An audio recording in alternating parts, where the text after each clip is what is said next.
Congratulation sir. जैसे कि मैंने कहा, ट्रॉफी भले ही हाथ में ना आया हो, लेकिन सबके दिलों में आप राज कर रहे हैं। सब अभी भी नैजी नैजी नैजी चिल्ला रहे हैं। तो कैसा लग रहा है जब आप घर के बाहर आए, लोगों का रिएक्शन देखे, लोगों को देखे कि आपसे लोग इतना प्यार कर रहे हैं? बहुत अच्छा लग रहा है, खुशी हो रही है।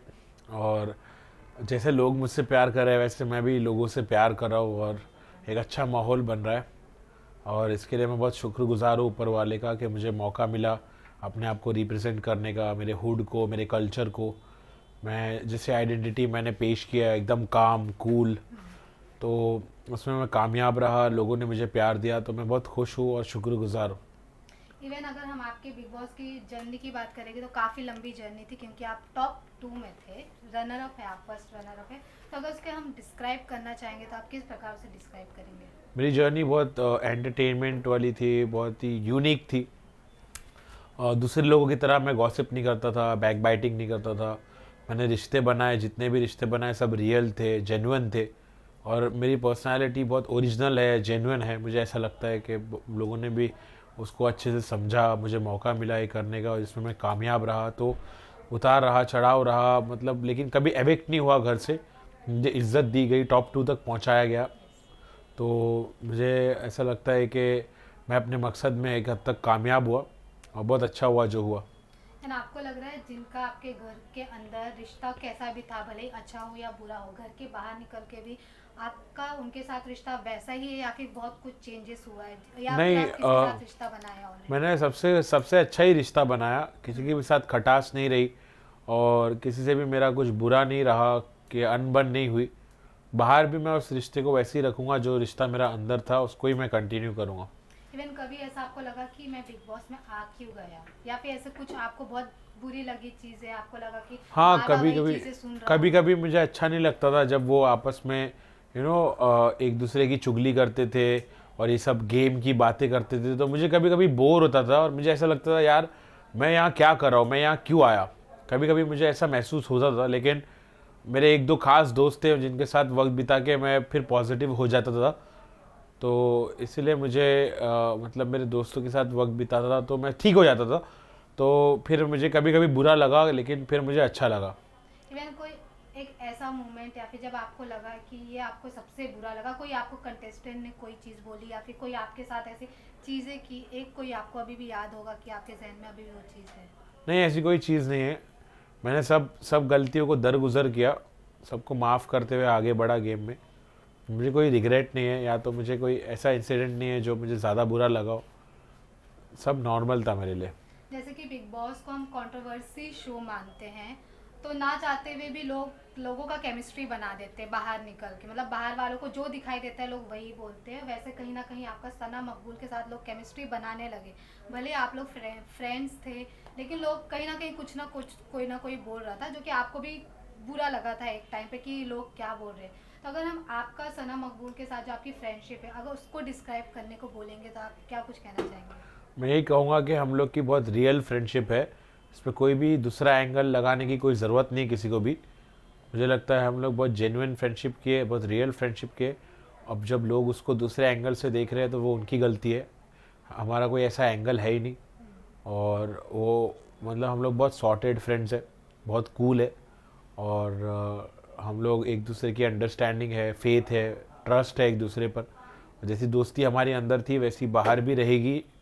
और इंशाल्लाह हम कुछ अच्छा काम करेंगे, कुछ पॉजिटिव काम करेंगे, इस एंटरटेनमेंट की दुनिया में बदलाव लाने वाला काम करेंगे।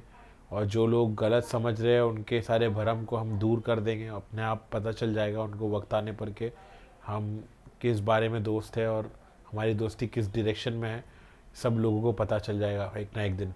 इन सब लोग ये भी वेट करे कि आपका और सना का कब कोई प्रोजेक्ट एक साथ आएगा, तो कोई सॉन्ग हो या फिर कोई भी शॉर्ट मूवी है, एक्सेट्रा कुछ भी हो, या फिर आप उनको कास्ट करो अपने रैप में या फिर अपने सॉन्ग में, ऐसा कुछ हमें आगे देखने को हाँ, मिलेगा? ज़रूर देखने को मिलेगा ऐसा कुछ। अब हमारी दोस्ती इतनी गहरी है तो हम ज़रूर साथ में काम भी करेंगे। लोगों को हम स्क्रीन पे अच्छे अच्छे दिखते हैं, लोग पसंद करते हैं उस चीज़ को, तो हम ज़रूर काम करेंगे साथ में। यस। इवन अगर बात करें कि एक जो जिनका बिहेवियर सना को भी अच्छा नहीं लगा था, और कई लोगों को नहीं अच्छा लगा था कि वो लोगों को ट्रोल करते, जैसे कि रणवीर सर। रणवीर जी है कि सना को काफ़ी कुछ उल्टा बोले, जो कि वो अभी बाहर भी आके बोले कि उनको नहीं पसंद आया था।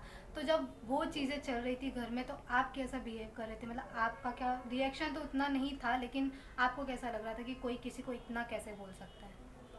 कुछ भी नहीं, सब सब अपने अपने गेम खेल रहे थे। रणवीर भाई अपना गेम खेल रहे थे, सना मकबूल अपना गेम खेल रही थी।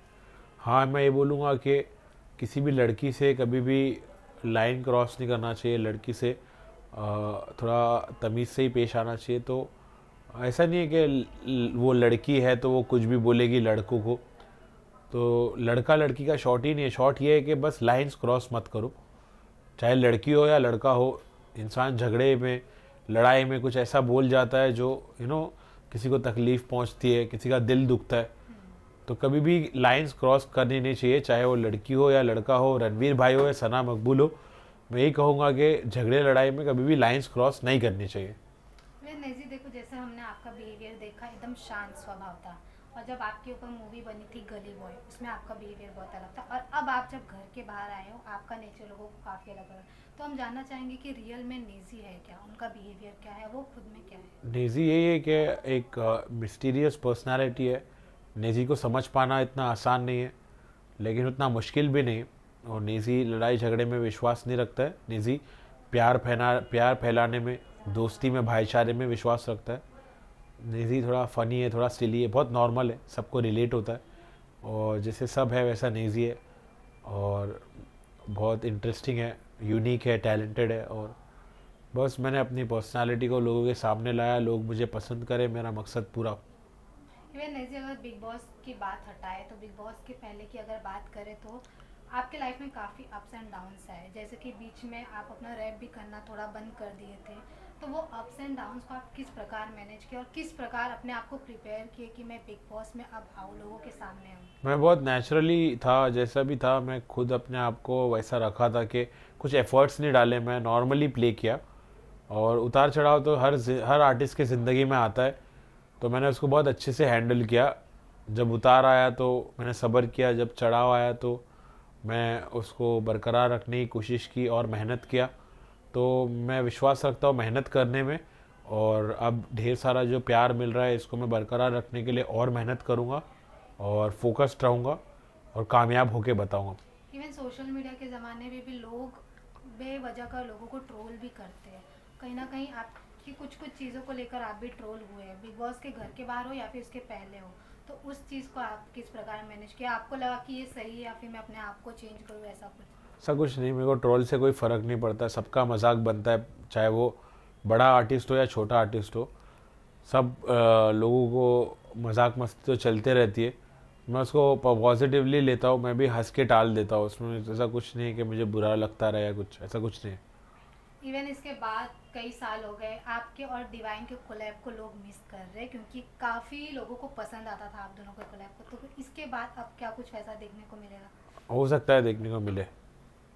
तो अभी कुछ प्रिपेयर चल रहा है ऐसा कुछ, या फिर अपकमिंग प्रोजेक्ट्स आपके कुछ? नहीं, अभी तो अपकमिंग प्रोजेक्ट्स मेरे रहने वाले हैं, लेकिन वो मैं सोलो करूँगा। Okay, thank you so much.